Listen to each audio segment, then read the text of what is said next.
एक शेजारच्या राज्याचा मुख्यमंत्री खूप खालच्या पातळीवर जाऊन आपल्या नेत्याबद्दल टीका करतो. मी तुम्हाला सांगतो त्याचं कारण. प्रमोद सावंत म्हणून मुख्यमंत्री आहेत गोव्याचे. अण्णा बापू आहे का, गोव्याचे मुख्यमंत्री आहेत. ते गोव्याला ज्या वेळेला विधानसभेला उभारले त्यावेळेस समोरच्या उमेदवाराचं डिपॉझिट जप्त होणार अशी जर परिस्थिती भाजपची होती, विरोधात काँग्रेसने कोणाला तिकीट दिलं. मग आता प्रत्येक महाराष्ट्रातल्या आमदारांना नेत्यांना जबाबदारी द्यायची ठरवली. एक एक मतदारसंघ, एक दोन मतदारसंघ तुम्ही बघा.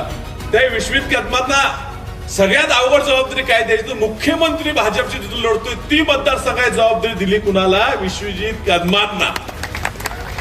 आणि त्या ठिकाणी आज जे बोलून गेलेत त्यांना जो घाम फोडलाय त्या व्यक्तीनं, समोरच्याचं डिपॉझिट जप्त करतो म्हणणाऱ्याला वट्ट 300 मतांनी निवडून आलाय मुख्यमंत्री.